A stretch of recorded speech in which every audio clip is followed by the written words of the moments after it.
사람의 인생은 3단계로 나눠서 본다면 우리가 아주 어릴 때는 칭찬을 먹고 삽니다. 왜냐하면 어릴 때는 다 이뻐요. 다 귀엽습니다. 그러다 보니까 이쁜 사람일수록, 귀여운 사람일수록 누가 자꾸 도와주려고 그래요. 미스김 내가 도와줄게. 걱정하지 마. 일찍 퇴근해. 누구에게나 귀여운 사람은 항상 인정받고 사랑받습니다. 어릴 때 그런 거죠. 근데 점차 커가면서 우리들의 욕심이 많아집니다. 욕구가 생깁니다. 그러면서 우리들의 인상이 점점 변화되죠. 그리고 그 귀여움, 이쁨 받던 거 이런 것들이 사라집니다. 나에겐 건강이 생기고 물질 얻을 능력이 생기고 아이를 키우면서 자녀들에게 봉사합니다. 그리고 이제는 내 마음대로 내가 가고 싶은 데도 가고 내가 쓸 수 있는 돈도 마음껏 쓰고 그러면서 자기의 필요를 채울 수 있고 좀 능력이 있으면 남의 필요를 채울 수 있고. 나는 직업 중에서도 이 공무원이 참 좋은 직업인 것 같아요. 왜냐하면 나라를 위해 내가 봉사한다는 그런 충족감이 있잖아요. 난 그게 참 좋은 것 같아. 내가 똑같은 일을 해도 내가 이렇게 일을 함으로써 우리 나라에 내가 유익이 된다고 생각하면 얼마나 그게 귀합니까? 그건 돈보담도, 우리 돈을 많이 모으지 못하지만 돈보담도 다른 것보다는 더 귀한 것 같아요. 그래서 우리는 젊을 때는 은퇴하기 전까지 열심히 살면서 누군가를 돕고 나라를 돕고 또 교회 와서 봉사하면 교회 부흥을 돕고 거기에 만족을 누리면서 삽니다. 세 번째는 이제 늙는 거예요. 늙고 병들어. 그런데 뭐가 달라지냐 했더니 외모가 달라지네. 그렇게 멋있던 사람이 쪼글쪼글쪼글해지면서 어릴 때는 귀엽다는 소리를 많이 들었는데 아이고 너 귀엽구나, 아이고 이쁘구나. 근데 언제부터인가 늙으셨네요. 찌쭈그리 하네요. 근데 나 스스로 나를 지탱할 수가 없어요. 나이가 드니까. 그리고 온갖 질병이 나를 죽이려고 달려들어. 육신의 고통과 인생의 짐을 나하고 나누어질 자가 이제 없어져요. 때로는 내 사랑하는 사람이 먼저 천국을 가기도 합니다. 그러면서 내가 무너져 내리는 것을 느껴요. 여러분 근데요, 지금 이 어린 시절에 여기 앉아 계신 분이 있든지 중년으로 있든지 노년기에 있든지 다음의 시기를 준비하셔야 돼요. 내가 항상 40이 아닙니다. 내가 항상 50이 아닙니다. 난 언젠가 70이 될 거예요. 언젠가 나도 저 권사님처럼 80이 될 거예요. 그래서 우리는 현명한 자는 next generation, prepare next generation, 다음 세대를, next age, 다음의 나이를, next decade를 자기가 준비하셔야 돼요. 난 어떤 노인이 될 것인가? 난 어떤 중년이 될 것인가? 언젠가는 내가 이루어 왔던 그 모든 것이 다 무너져 내리는 것을, 그런 것을 경험할 때가 옵니다. 그런데 다 늙어서 내 자신이 무너져 내리는 것을 체험할 때 내 안에서 있는 끝없는 절망과 눌림과 그리고 상처와 그리고 고독이 물밀듯이 나를 밀고 들어오는 거예요. 아, 고독하다. 자식도 다 키우고 떠나가 버린 다음에 우리 신방 갔더니 어떤 여자분이 그러더라고요. 그 아들이 총각 때 너무너무 친했대. 어쩌면 아들이 그렇게 매일같이 엄마랑 같이 끼어안고 놀고 같이 놀러 다니고 그 아들만큼은 자기를 떠나지 않을 줄 알았는데 그 입에서 나오는 말이 그년이 결혼한 다음에 찾아오질 않는다. 그 며느리가 그렇게 미울 줄이야. 찾아오질 않는다. 그래서 나도 그 얘기 듣고 준비하려고 준비하려고. 제가 오늘 그 2시 청년 예배 때 꼭 그걸 설교하려고 그래. 애들한테 사랑에 성공을 해라. 사랑에 성공을 해라. 사랑에 실패하면 다 실패하는 거더라. 우리가 돈 때문에 사는 거 아니고요, 집 때문에 사는 거 아니고요, 직장 때문에 사는 거 아니에요. 사랑 때문에 사는 거야. 근데 부부 사랑에 실패해봐. 나 그 사람 사랑하고 싶지 않아. 그건 내 인생의 목표가 사랑이었는데 사랑에 실패. 그러면 노년이 괴로워. 노년이 더 외로워. 그 황혼 이혼하고 싶고 떠나고 싶고 힘들어져. 그래서 노년은 뭘 먹고 사느냐 했더니 뭘 먹고 살까요? 젊은 시절 내가 할 수 있을 때, 헌금도요 할 수 있을 때 하십시오. 갑자기 사업이 실패되면 헌금도 하고 싶은 그런 사람들 있잖아. 아, 목사님 제가 돈이 많았을 때 좀 감사 좀 하고 살아야 되는데 내가 지금 실패하고 아무것도 없는데 후회가 됩니다. 노년에 그런 말들 하시지 않습니까? 그러면 젊었을 때 물질로 감사하고, 젊었을 때 어떤 사람 감사해서 그를 도와주고, 젊었을 때 내 동료를 도와주면서 그를 열심히 만나주고, 그가 힘들 때 그에게 힘이 되어주면서 늘 감사의 표현을 하고 살았던 것들이 세월이 지나면 내가 노년 시절에 아니면 중년 시절에 나에게 그것이 다가와서 그것을 누리면서 사는 게 인생이다. 하나님은 그렇게 인생을 만들어 놓으셨어요. 우리가 그 인생을 피해갈 수가 없어요. 나이 들어서는 젊었을 때 감사했던 것들을 피드백, 리스폰스 되어가지고 그것을 우리가 누리고 사는 거예요. 젊었을 때 감사하지 않고 사는 사람은, 젊었을 때 내 남편에게 감사하지 않은 사람은 노년에 외로워. 남편하고 사이가 안 좋아. 그러면 외롭잖아. 힘들죠. 남편이 좀 실수해도, 남편이 좀 부족해도 하나님 내 남편 생각하면 감사해. 왜냐하면 손오건 목사는 저렇게 못생기고 키도 작은데 내 남편 생각하면 손오건 목사보다는 키가 클 거 아니니. 주여. 하여튼 그래가지고 감사해. 내 남편 감사해. 그리고 젊었을 때 힘들어도 아웅다웅 재밌게 살잖아요. 그럼 하나님이 내 남편에게 복을 주셔. 그럼 그 남편도 훔쳐다가 내가 쓰는 거야. 할렐루야. 그걸 누리고 사는 거예요. 근데 남편하고 자꾸 사이가 안 좋고 남편에게 감사하지 않으면 남편이 돈을 안 벌어오려고 그러고 돈을 벌어와도 나한테 안 줘. 그럼 내가 나가서 열심히 쎄빠지게 일을 하면서 뭐 옌병 냄병 가다마리 속병 팔다리 머리허리 발바닥 안 아픈 데가 없지. 50, 60이 되고 남편의 사랑을 못 받으니까 나가서 일을 해야 돼. 그럼 얼마나 삶이 피곤합니까? 자신이 무너져가는 것을 체험할 때 빨리 이걸 생각해야 되는데, 나는 무엇을 감사하고 살았나? 내가 내 사람에 대해서 감사했는가? 우리가 어려워도 맥주감사절을 지키면서 하나님, 내가 이것 때문에 감사합니다. 내가 이렇게 물질을 드립니다. 아무것도 없지만 내 삶을 드립니다. 그것을 누가 보고 있을까요?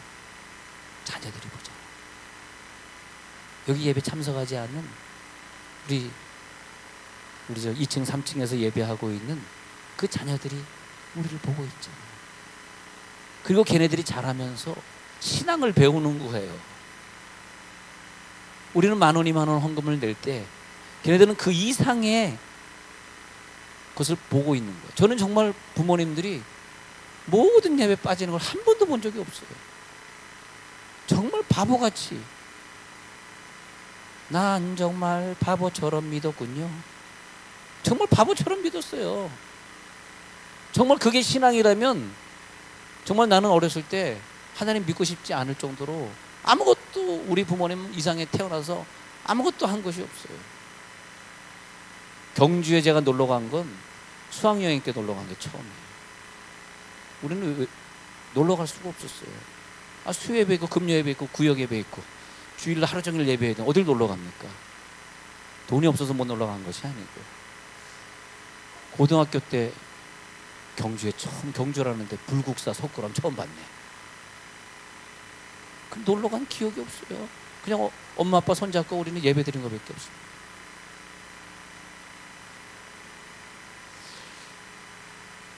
그것이 감사하더라. 어저께 우리가 다 모여서 이 장소에 모여서 세종시를 위해 기도했잖아요. 2시간 기도 훈련하자 기도. 그냥 끊임없이 눈물로 막 그냥 기도하고 있는 성도들과 함께 있으면서 난 그게 너무 감사한 거야. 내가 항상 너희를 생각할 때마다 감사함은, 여러분 생각하면 너무 감사한 거야. 아마 이 세종에서 가장 기도 많이 하는 사람들만 보내주신 것 같고, 못생긴 애들은 옆에 교회 보내고 잘생긴 애들은 우리 교회 보내고, 내가 못생겼으니까 하나님이 그걸 보상해 주신 것 같아요. 옆에 있는 사람 보세요. 오늘 화장에 밀려다니지 않았군요. 인사 한번 나눠보세요. 오늘 화장에 밀려다니지 않았군요. 화장빨입니다. 사실은요. 그게 화장빨이요. 그 성도들과 함께 2시간 기도를 채우는 그 기도를 하면서 우리가 예배 중에 포함되어 있었구나. 내가 기도자 중에 있었구나. 이 길로 나는 하나님 앞까지 가는구나. 그래서 오늘 그 절기 3가지를 성경에 말씀해 주셨는데, 너희는 이 3가지 절기를 지키라. 꼭 3가지 절기를 지켜야 돼. 첫 번째는 유월절이다. 어린 양 예수가 피 흘려 죽으시면서 나를 위해 구원해 주신 것을 늘 감사하라. 1년 내내 그 유월절을 감사해야 돼 우리는. 그래서 예수님이 나를 위해 죽지 않았으면 내가 천국 가겠는가. 내가 이 죄로 말미암아 지옥 불구덩이 속에 가가지고 그냥 그 뜨거운 불구덩이, 뜨거! 잘 안 보여요? 뜨거! 그리고 영원히 그 지옥에 있어야 되는데 예수님이 나를 위해 죽어주심으로 말미암아 할렐루야 천국에 가게 됐으니 얼마나 감사해요. 그러니까 너희는 1년 내내 유월절 절기를 지키라. 유월절 절기를 지키라. 그리고 3번째는 수장절을 지키라. 평생 예배 중에 살았습니다. 평생 기도하며 살았습니다. 목사님이 세종온누리교회 강단에서 늘 말씀하셨는데, 저는 사실 선교에 대해 잘 몰랐어요. 근데 세종온누리교회 와가지고 목사님 자꾸 선교 떠나라 그래서 제가 그냥 은퇴한 후에 57살 돼서 은퇴해서 제가 선교지로 왔더니 얼마나 좋은지, 여기서 이 미개한 종족들이 옷도 제대로 못 입고 사는 이 가난한 족속들이 나를 기다리고 있었던 걸 내가 알게 됐어요. 그래서 너무너무 감사해서 이젠 내가 80이 돼서 이 선교지에서 눈을 감게 되었습니다. 너무너무 감사해요. 그때 우리는 수장절을 지키라. 천국의 천국 백성으로 입고되는 날, 나에게 80이 됐든 90이 됐든 선교사란 타이틀을 가지고, 난 우리 비석, 여러분 비석이 무슨 집사 이런 거 말고 선교사면 좋겠어요. 누구누구 선교사, 이 캄보디아 땅에 잠들다. 얼마나 멋있어요. 주여 손오건 목사 은퇴하기 전에 다 보내게 하옵소서. 그 다음 후임자가 와서 어떻게 하는지 나는 관계없어. 그냥 다 보내야 돼. 표정 보니까 다 안 갈 표정이네요. 네, 근데 하여튼 그래서 수장절에 천국에 입고가 되었으면 너무너무 감사해요. 그러면 6월절과 수장절 사이에 있는 2번째 절기가 뭐냐? 맥주절이다. 맥주절은 첫 열매를 감사해요. 하나님, 내가 하나님 앞에 첫 열매로 드려진 것, 우리 교회에서 가장 열심히 있는 자로 드려진 것, 그게 감사하고, 다른 사람 기도하지 않을 때 내가 기도의 현장에 있었던 것, 다른 사람 예배에 나오지 않을 때 내가 저녁 예배 현장에 내가 나를 발견할 수 있었던 것이 너무너무 감사해요. 가진 것 있어서 감사되면 나보다 더 많이 가진 사람들 얼마나 많은데, 공부한 것이 감사하다 그러면 나보다 공부 더 잘한 사람 얼마나 많은데, 그것은 아닌 것 같고, 하나님 내가 그저 첫 열매로 드려진 것이 감사해요. 그래서 맥주절은 첫 열매의 감사. 자, 1년 중에 우리의 주식 중에서 제일 먼저 거두는 것이 보리라고 합니다. 그 보리를 거둬서 하나님 앞에 첫 열매로 드리는 감사. 그러면 맥주절을 지키라, 그럼 오늘만 지키라는 것이 아니라 1년 내내 최고의 열매를 드리는 거예요. 첫 열매는 최고의 열매, 최고의 열매를 드리는 거예요. 내 자식 중에서 최고로 똑똑한 자식은 하나님께 따로 드리겠습니다. 하나님 얘를 사용해 주십시오. 내가 입사에 가서 처음 하나님 앞에 열매를 받았습니다. 이 첫 월급을 하나님 받아주옵소서. 이거 훈련하는 것이 맥주감사절이래요. 그런데 그것을 드리니까, 맥주절에 감사를 드리니까 그것이 나중에 나에게 큰 축복이 돼요. 그래서 예수님이 그 오병이어로 축복하실 때, 야, 이 5천 명을 먹여야 되는데 너희 중에 가진 것이 무엇이 있느냐, 그렇게 물어보니까 난 많은 도시락들이 나올 줄 알았어요. 그랬더니 그게 아니더라고요. 그냥 어린아이 한 명이 도시락 하나를 그냥 가져온 거예요. 그래서 아니 왜 이것밖에 안 가져왔어? 더 좀 걷어와. 이거 가지고 5천 명이 어떻게 먹어? 불평하실 줄 알았는데, 제가요 미국에서 처음 목회를 할 때 너무너무 개척이 힘들고 교회가 안 되니까 내 속에 이 부정적인 생각이 막 싹트더라고요. 그래서 내가 아주 그때 지금 생각하면 참 너무 어리석었습니다만은 설교 중에 자꾸 큰 교회 목사님 욕하고 좀 부정적 사이드 설교를 좀 한 적이 있어요. 근데 그걸 하나님 깨닫게 해주셨어요. 어느 날 기도원에 가서 막 부흥이 안 되니까 금식하며 기도하는데, 그때 그 받은 은혜, 하나님의 은혜를 주시는데 내 속에 있는 이 부정적 사이드로 접근하는 방법 있잖아요. 네거티브 사이드로 접근하는 방법이 참 없어지더라고요. 그리고 이젠 큰 교회 목사님들 다 이해할 수 있게 돼요. 그것뿐만이 아니라 부정적인 건 내 열등감이었더라고요. 내 열등감을 하나님이 다 씻어주시면서, 그러면서 다 긍정적으로 받아들이고 다 좋게 보이고, 그 이후로 지금까지 성도를 지적하거나 야단치거나 그런 설교를 해본 적이 없어요. 너무너무 감사. 난 성도들 생각하면 너무 감사하지 부정적인 생각이 안 들어요.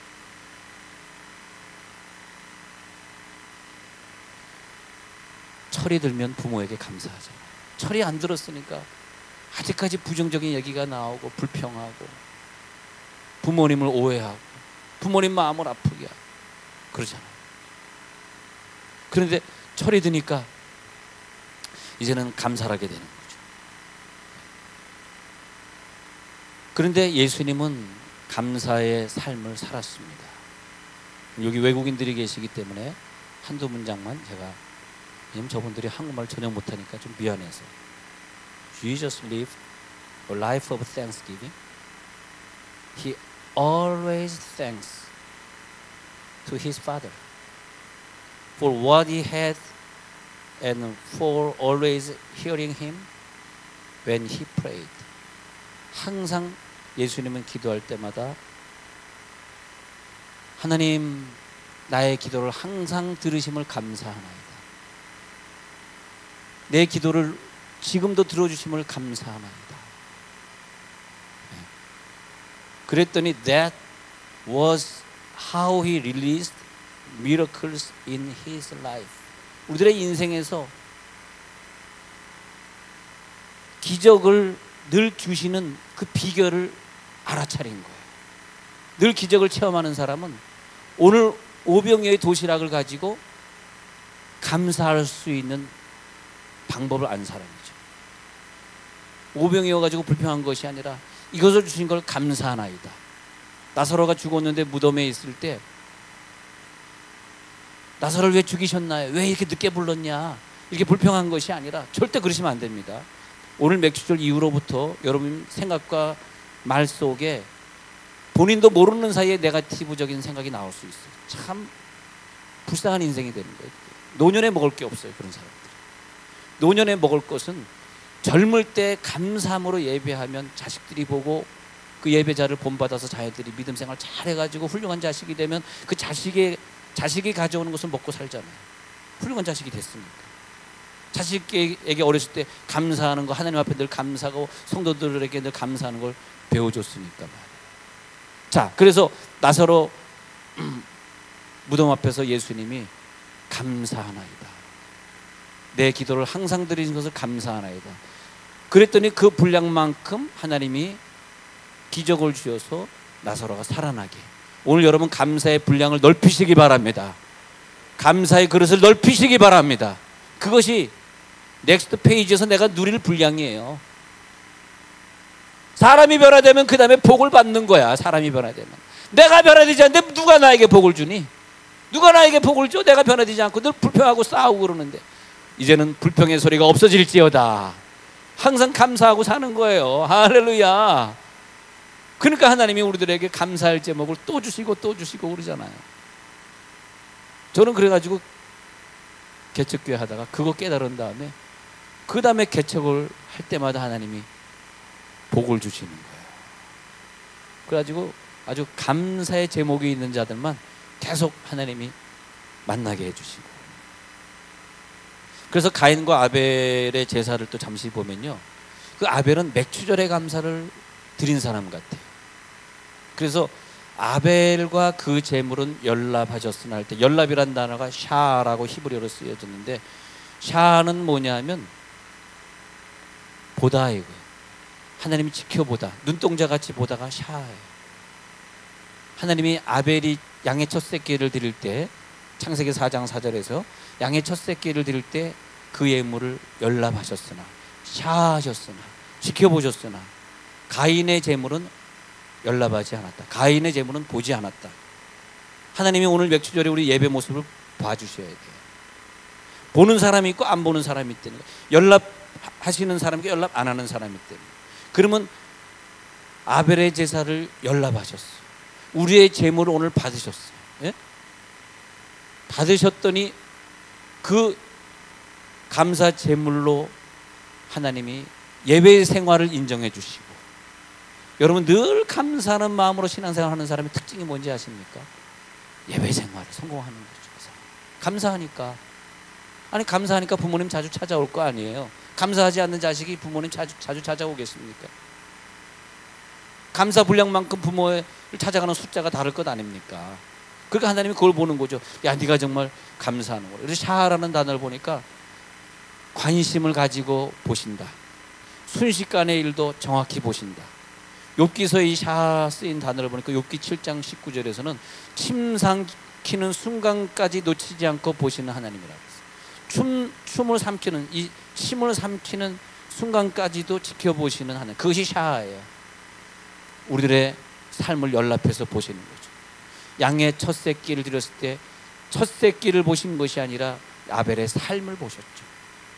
하나님 우리들의 물질에 관심이 있는 것이 아니라 정말 너의 삶이 그렇게 바쳐지는가, 그 마음을 살펴보시고, 물질보다 마음을 살펴보시고 다른 길을 걷게 하셨는데, 가인은 순교하지 못하게 하시고 아벨은 순교의 제물로 받으시고.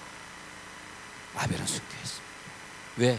그의 제물을 받았을 때 순교자의 반열에 들어간 거예요. 그것이 뭐냐? 맥추절이다. 우리는 유월절 지키고 수장절 지키는 그 순간까지, 이 두 번째 절기 맥추절을 매일 기념해요. 매일 아벨의 제사처럼 나를 받아주옵소서. 오늘 예배 중에 내가 바쳐지길 원합니다. 맥추절의 절기를 지킬지니라.